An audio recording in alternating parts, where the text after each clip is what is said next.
안녕하세요. 오늘도 서연살롱을 찾아주셔서 감사합니다.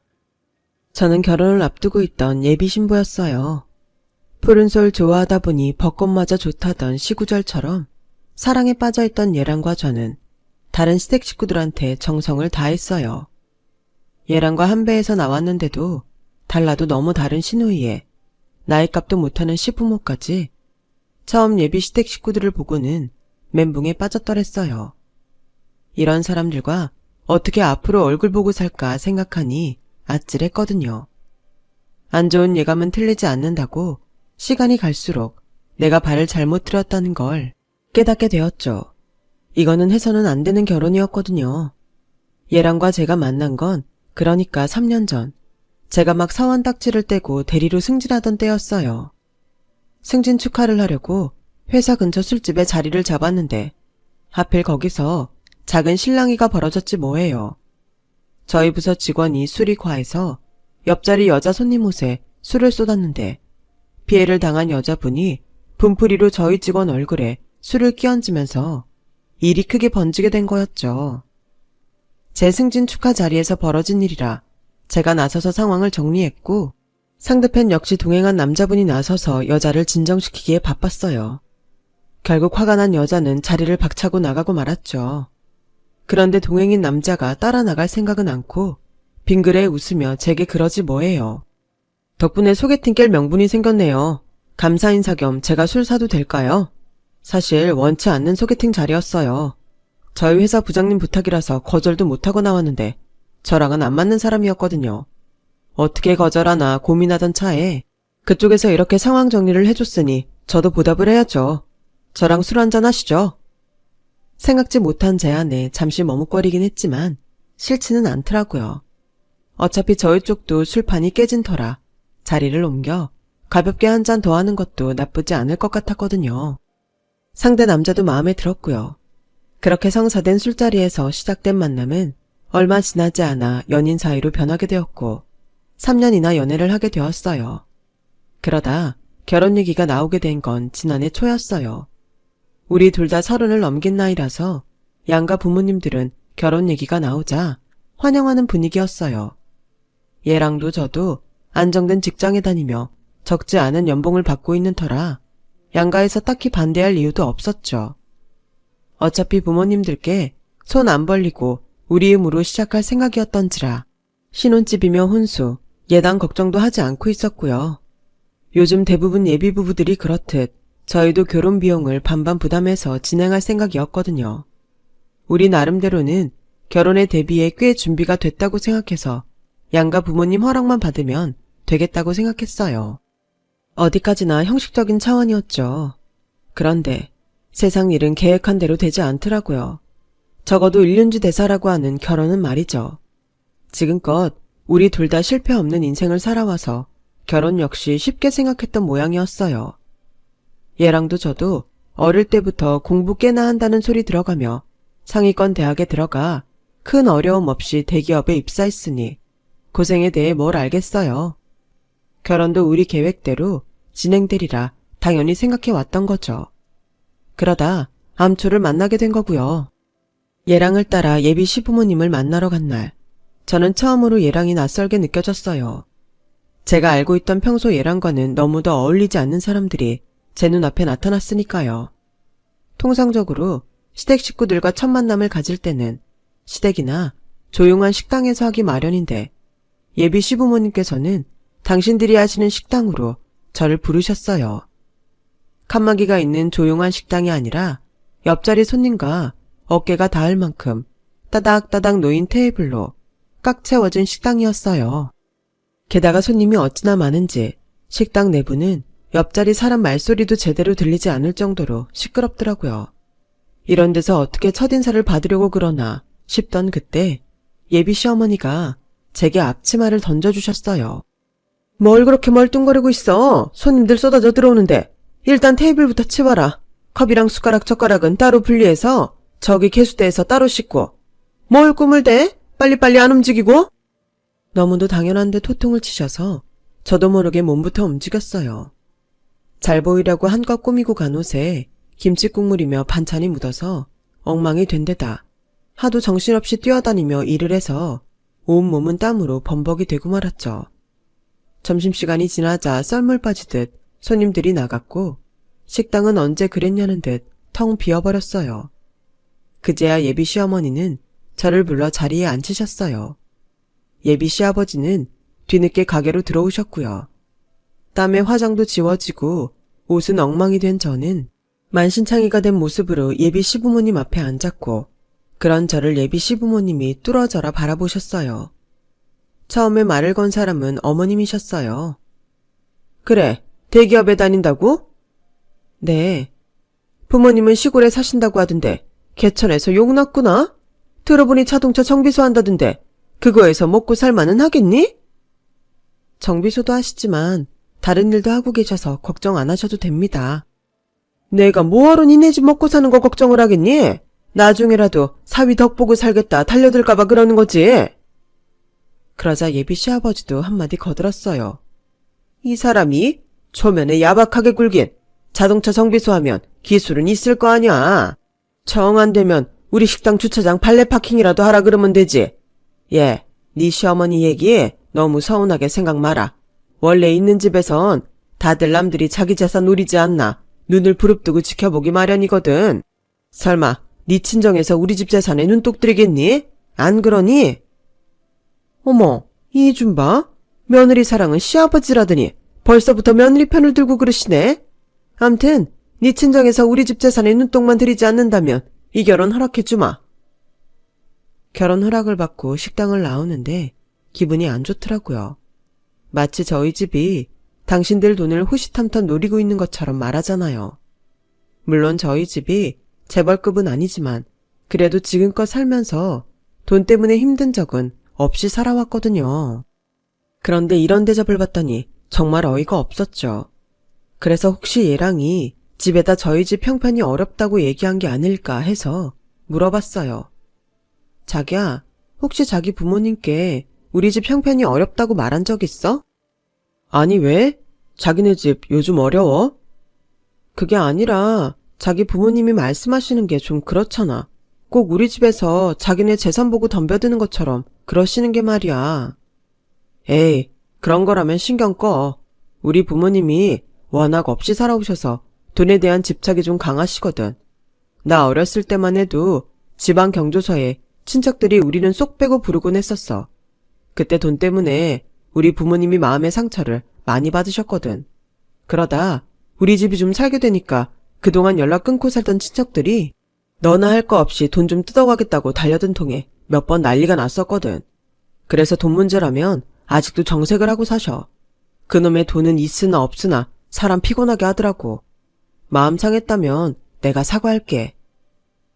얘랑 얘기를 듣고 나니 서운했던 마음은 조금 가셨어요. 예비 시부모님이 돈에 한이 맺혀서 그러시는 모습에는 안쓰러운 마음도 조금 들었고요. 사람 사는 모습도 천차만별인데 다들 내 맘 같길 바라면 안 되겠다는 생각에 서운한 마음을 접기로 했어요. 그리곤 시부모님 사랑을 받기 위해 내가 더 노력하기로 했어요. 그런 결심을 하게 된 건 따지고 보면 얘랑 때문이었어요. 얘랑이 저희 부모님한테 엄청 잘했거든요. 저희 엄마 생신이라고 엄마가 좋아하는 가수 디너쇼 티켓도 선물로 드리고 젊은 시절부터 정비소 일을 하느라 손에 류마티스 관절염이 있는 아빠한테는 파라핀 치료기까지 사서 보내주었거든요. 얘랑이 이렇게 제 부모님한테 신경을 써주는데 저라고 불평만 하고 있을 수 있겠어요? 시부모님 마음을 얻기 위해 저도 최선을 다해 움직였죠. 그중 제일 먼저 저한테 호감을 보이기 시작한 건 신우이였어요. 저희 회사에서는 업무 특성상 직원용 명품 할인권이 나오는데 그게 나올 때 저렴하게 구입해서 예비 신우이한테 보내주었더니 금세 저한테 마음을 열더라고요. 한창 치장하게 좋아하는 나이에 명품 브랜드 제품을 철철히 사주는 올케가 생겼으니 예비 신우이 눈에는 제가 구세주나 다름없었죠. 그랬더니 하루는 어머님이 저를 따로 부르셔서 은근히 당신도 명품백이 갖고 싶다는 뉘앙스를 풍기시더라고요. 하지만 어머님이 원하는 백은 직원 할인 쿠폰을 사용해도 수백만 원에 달하는 것들이라 선뜻 사드리겠다는 말은 할 수 없었어요. 그래서 차라리 쿠폰을 드릴 테니 직접 가서 사시라고 말씀드렸죠. 제품에 따라 다르긴 하지만 40% 이상 할인되니까 거의 반값에 사실 수 있을 거예요. 그 말에 어머님은 얼굴에 화색을 띠시며 얼른 쿠폰을 받아 챙기셨어요. 그런데 그게 화근이었죠. 제가 드린 쿠폰은 직원들이 구입하는 매장에서만 사용이 가능하다고 분명히 말씀드렸는데 백화점 매장에 가셔서는 왜 쿠폰 사용이 안 되냐고 난동을 부리셨던 모양이에요. 매장 내에서 진상이란 진상은 다 떨고 직원들한테 막말까지 하시면서요. 어따 대고 안 된다는 소리래. 내가 공짜로 사겠다는 거니? 내 돈 내고 사겠다잖아. 쿠폰 써도 내 돈이 200 넘게 들어가는데 대접이 왜 이따위야? 니들은 직원 교육도 제대로 안 받았니? 어디서 손님 앞에 눈가를 치켜대고 있냐고. 암튼 다 필요 없고 매니저 나오라 그래. 당장 나오라 그래. 어머님은 매니저까지 불러서는 당신 며느리가 이 브랜드 담당하는 대기업 직원이라며 온갖 폭언을 퍼부으셨고 결국 그 매장 매니저는 제게 전화해선 당장 시어머니를 데려가지 않으면 회사에 정식으로 보고하겠다고 했어요. 전화를 받고 매장에 달려가 보니 매장 직원들이 모두 저를 죽일 듯 쏘아보고 있더라고요. 이런 상황에도 어머님은 당신이 뭘 잘못했는지도 모르는지 뻔뻔하게 매장 내 소파에 앉아서 매니저한테 잔소리를 하고 있었어요. 저는 얼른 그리로 달려가서 매니저와 직원들한테 고개 숙여 사과를 하고 어머님을 모시고 나왔어요. 그러자 어머님이 오히려 제게 큰 소리를 치시지 뭐예요. 예, 너 제발 그렇게 살지 마라. 아무리 없이 자랐다고 하지만 그렇게 함부로 고개 숙이고 살면 안 되는 거야. 적어도 내 집 며느리로 들어올 생각이 있다면 내 체면을 생각해서라도 네가 쟤들 앞에서 당당했어야지. 네가 왜 고개를 숙이고 사과를 해? 내가 이래서 없는 집에는 며느리로 안 들이려고 했던 건데. 적반하장도 유분수라고 당신이 엉뚱한 곳에 가서 난동을 피운 건 생각 않고 제가 있는 집 며느리 품위를 떨어뜨렸다고 불쾌해하시는 걸 보니 앞날이 캄캄했어요. 앞으로 이런 사람을 시어머니로 모시고 살아야 하나 해서요. 며칠 뒤 선물을 사들고 명품 매장에 찾아가 사과를 했어요. 다시는 이런 일 없게 하겠다고 약속도 하고 왔죠. 다행히 매장 직원들이 회사에 보고를 하지 않은 덕에 사건은 무사히 지나갈 수 있었어요. 그 일이 있은 후로는 절대 어머님께 할인 쿠폰을 드리지 않았어요. 신우이한테 하던 선물도 일절 끊고 더는 가까워질 노력을 하지 않았고요. 왜 신우이한테까지 그렇게 됐냐고요? 모전여전이라고 신우이도 똑같은 부류더라고요. 글쎄 그동안 제가 사준 물건들로 허세 샷을 찍어서 인스타에 올리곤 바로 당근마켓에서 되팔기를 했더라고요. 새 제품이라며 정가에서 약간 빠진 가격으로 말이죠. 선물한 순간부터 제 손을 떠난 건데 되팔기를 하든 말든 무슨 상관이냐고 할지 모르지만 선물 준 사람으로서 기분이 나쁜 건 사실이에요. 직원가로 할인받아 산 물건인데 그걸 정가에 가까운 가격에 파는 행위도 마음에 들지 않았고요. 혹여 회사에 이런 사실이 들어가면 괜히 저 때문에 다른 직원들까지 피해를 입을지 모른다는 생각에 조금 겁이 나기도 했어요. 아무튼 예비 시어머니와 신우이랑 가깝게 지내려던 계획은 실패였어요. 제 얘기를 들은 친구들은 하나같이 이구동성으로 그러더라고요. 시댁 식구들과 가족이 되겠다는 생각은 일찌감치 집어치우라고요. 어느 정도의 거리를 두고 욕먹지 않을 만큼만 거리 유지하고 사는 게 최선이라고 말이죠. 시댁 식구들은 또 하나의 가족이 아닌 또 하나의 다른 가족이다 라고 생각하고 살라고요. 참 슬픈 얘기긴 하지만 틀린 말은 아니다 싶더라고요. 오죽하면 기혼 여성들이 하나같이 비슷한 말을 하겠어요. 경험에서 나온 말이니 그렇겠죠. 양가 부모님들께 결혼 허락은 받았지만 바로 결혼 준비에 들어가지 않은 데는 이유가 있었어요. 저희 예비 시부모님은 서울에서 큰 식당을 하시는데 마침 전국에 분점을 내려고 준비 중이셨거든요.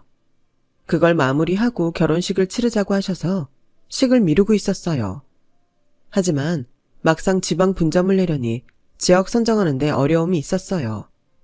처음엔 시부모님 고향 쪽에 내려고 했는데 돈 때문에 집안 식구들과 싸움이 벌어진 통에 급하게 다른 지역으로 바꿔야 했거든요. 그렇다 보니 생판 모르는 지역에서 가게 자리를 구하는 것부터 문제였어요. 그러다 지방의 인구수도 꽤 되고 상권이 활발한 지역을 찾다 보니 저희 본가가 있는 지역이 적격이었죠. 그래서 그곳에 분점을 내게 되었죠. 게다가 사돈이 사는 지역이라 안심이 되는 면도 없지 않아 있었고요. 하지만 그 바람에 상견례도 하기 전부터 저희 아빠는 사돈 가게자리 구하는 것부터 공사업체 선정하는 일까지 온갖 잡일을 맡아 하게 됐어요. 아빠의 인맥으로 무사히 공사를 마무리한 시댁 가게는 얼마 지나지 않아 오픈을 하게 되었어요. 그리고 그날 사건이 벌어지고 말았죠.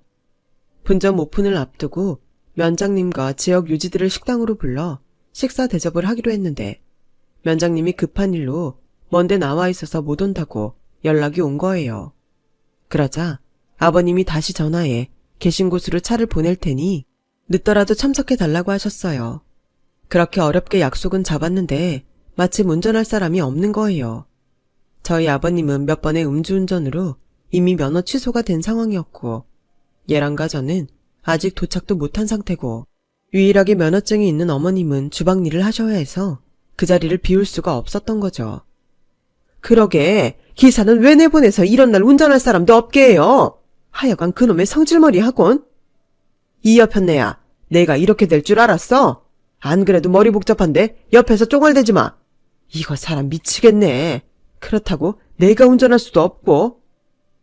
어머님과 다투고 나온 아버님은 마침 가게에 도착한 저희 아빠를 보았고 해서는 안 될 행동을 하신 거예요. 이봐요 사돈, 우리 기사가 그만둬서 운전할 사람이 없어.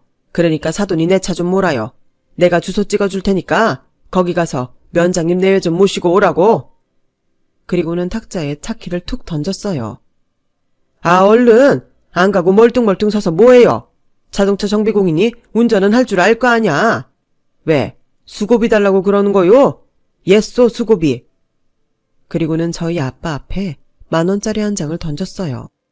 그 모습을 본 저희 엄마는 기가 차서 버럭 소리를 치셨죠. 지금 뭐 하는 겁니까? 아직 상견례는 안 했어도 사돈은 사돈인데 어떻게 우리 남편한테 이런 짓을 할 수가 있어요? 그쪽은 예의도 모릅니까? 거참 바빠 죽겠는데 별게 참. 시골인 힘 좋다는 거 다 옛말이네. 10,000원으로는 안 되겠다 이런 모양인데 예쏘 내가 20,000원 더 줄이다. 아니 그냥 50,000원 줄 테니까 대신 오는 길에 담배도 한 갑 사오시구랴. 이거면 그쪽 일당은 나오는 거 아뇨?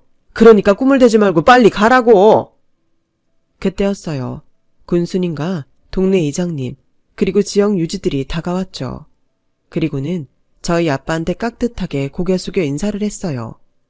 군수님은 저희 아빠 손을 잡으며 감사 인사까지 하셨고요. 안 그래도 정 사장님이 여기 계신 데서 제가 연락도 없이 찾아왔습니다. 아유, 뭐하러 여기까지 걸음을 하셨어요. 혹시 그 일 때문이라면 저는 받지 않겠습니다. 죄송합니다. 정 사장님도 참 그냥 받으세요. 지난번 청년 일자리 창출건도 그렇고 지역 발전을 위해 매년 큰 돈도 내주시는데 고작 감사패 하나 드리는 것도 죄송한데 그것도 안 받아주시면 어떡합니까? 군수로서 제가 면목이 없어서 그러니 좀 받아주세요.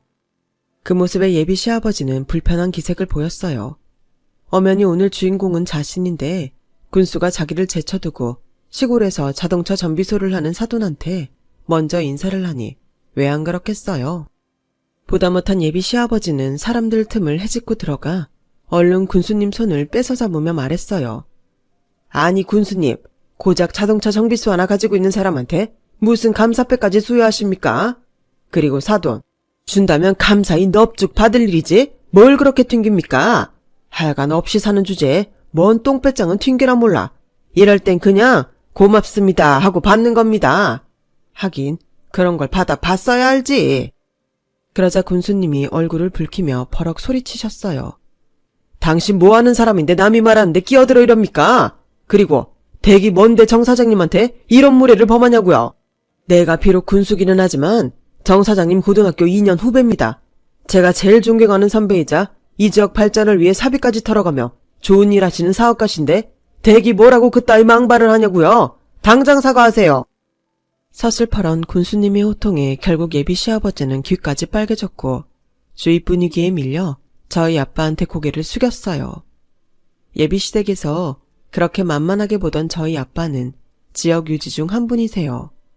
시골에서 나고 자라 한 번도 고향을 떠나 살아본 적이 없는 말 그대로 시골 토박이시지만 그래서 사업이 성공해 큰 돈을 벌게 되신 후에도 내 고향 발전을 위해 사회사업과 장학사업을 하고 계시죠. 어릴 때부터 손재주가 좋았던 아빠는 고등학교를 졸업하고 읍내에 있던 자동차 정비소에서 일을 배웠어요. 농사일로 몸이 다져진 탓에 일 앞에서 몸살이는 법이 없던 아빠는 타고난 성실함까지 더해 금방 사장님 눈에 들게 되었고 동네 친구들은 다들 돈 벌겠다고 서울로 올라갈 때도 우직하게 고향에 남아 일을 하셨죠.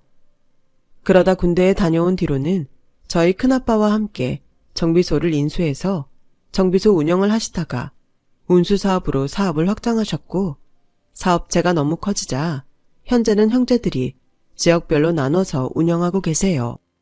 그중 가장 큰 사업체를 거느린 사람이 저희 아빠예요. 저희 예랑이 집에다 저희 아빠에 대해 뭐라고 말했는지는 모르겠지만 시골에서 자동차 정비소를 했다는 말만 듣고 그동안 저희 집을 무시했던 것 같아요. 그러게 사람 직업만 듣고 섣불리 무시하면 이런 꼴을 당하게 되는 거죠. 그날 군수님을 비롯해 지역 유지들은 식사도 안 하시고 다들 돌아가셨어요. 그러자 예비 시아버지가 저희 아빠를 붙들고 오늘 간 사람들한테 가게 홍보 좀 해달라고 부탁하더군요. 마침 그때 식당 앞에 도착한 저와 예랑은 그 모습을 보게 되었어요. 사돈 좋다는 게 뭐요? 이럴 때 도움 좀 주고 사는 거지. 왜? 내가 아까 운전 좀 하라고 해서 삐진 거요? 그땐 내가 그쪽이 자동차 정비소 하는 줄 알고 그런 거잖소. 알았어요. 내가 아까 일은 사과할 테니 나 좀 도와주시구랴. 나도 서울이면 사돈한테 이런 부탁 안 합니다. 시골 촌구석이라 입소문 내는 게 힘드니 어쩌겠소. 하여간 시골 사람들은 촌스러워서 블로거나 SNS로 홍보를 할 수도 없고 그저 돈 들여가며 사람 통해 광고를 해야 하니 나도 미치겠다고요. 에이, 괜히 촌구석에 내려와선. 그때였어요. 지금까지 묵묵히 참고 계시던 아빠가 버럭 소리치셨어요. 촌구석이 뭐가 어째요? 대기하는 꼴을 보니 촌이 아니라 서울 한복판에 가서 가게를 차려도 성공은 못하겠네요. 말끝마다 시골이 어쩌고 하시는데 당신 가게 찾아오는 사람은 시골 사람 아닙니까? 그 사람들 돈 벌겠다는 사람이 어떻게 시골 사람이라고 무시를 하는 겁니까? 듣자 하니 댁도 시골 출신이라던데 어떻게 지역 따라 차별할 수 있는 겁니까? 개구리 올챙일적 생각 못한다고 댁이 딱 그 짝입니다. 애들도 왔으니 할 말은 해야겠네요. 그동안 댁이 가게 일 도와주면서 내내 생각한 건데 이 결혼 안 되겠습니다. 사위가 맘에 들어 참고 넘기려 했지만 그쪽 하는 짓을 보니 절대로 그 집에 내 딸을 보내면 안 되겠어요. 돈은 있다가도 없는 거고 개처럼 벌었어도 정승같이 쓰라고 했습니다. 왜 그런 말이 있겠어요? 당신 같은 사람한테 돈 좀 벌었다고 유세 떨지 말고 인간답게 살라고 선조들이 미리 경고해 준 겁니다. 돈 좀 생겼다고 없는 사람 심정 헤아릴 줄 모르고 갑질이나 하고 사는 당신이랑은 사돈으로 엮이기 싫으니 앞으로는 연락하지 마세요. 내 자네한테는 정말 미안하지만 이 결혼이 안 되는 건 부모 잘못된 탓이다 생각하게. 아빠는 그 길로 저랑 엄마를 데리고 집으로 돌아왔어요. 집으로 돌아오는 차 안에서 아빠는 일이 이렇게 돼서 제게 미안하다고 사과하셨지만 저는 오히려 다행이라고 생각했어요. 아빠의 결단이 아니었다면 제가 쉽게 이 관계를 끊지 못했을 거고 그렇게 결혼을 감행했다면 분명 땅을 치고 후회했을 테니까요. 아니다 싶을 때는 손해를 보더라도 하지 않는 게 최선이란 걸 이번 일을 통해 뼈저리게 느꼈어요. 파혼을 하고 한동안 얘랑은 제 마음을 돌리려고 계속 연락을 해왔어요. 하지만 다른 부모 밑에서 다시 태어나지 않는 한 어떻게 해도 되돌릴 수 없다는 걸 깨닫고는 더는 연락을 하지 않게 되었죠. 그 후로 몇 달 뒤 저희 본가 근처에 열었던 예비 시아버지 가게는 문을 닫았어요.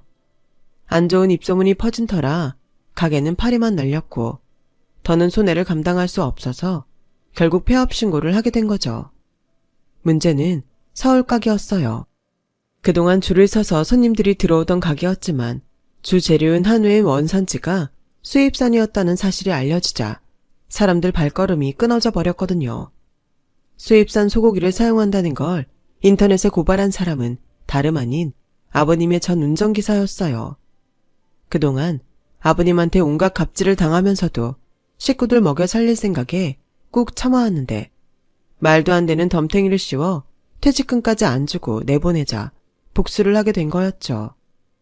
돈 좀 생기자 어려운 사람들 위해서 온갖 갑질로 기고만장하던 예비 시부모의 말로는 어쩌면 예정돼 있던 건지도 모르겠다는 생각이 드네요. 사람 위에 사람 없고 사람 밑에 사람 없다는 말을 이분들을 통해 다시금 떠오르게 되는 하루입니다. 저도 마음에 새기고 잘 살아가 봐야겠습니다. 지금까지 제 사연 들어주셔서 감사합니다. 항상 건강하시고 복 받으세요. 여러분, 사연 댓글에 응원과 현명한 조언 부탁드려요. 좋아요와 구독은 저에게 큰 힘이 됩니다. 오늘도 좋은 일 가득하세요.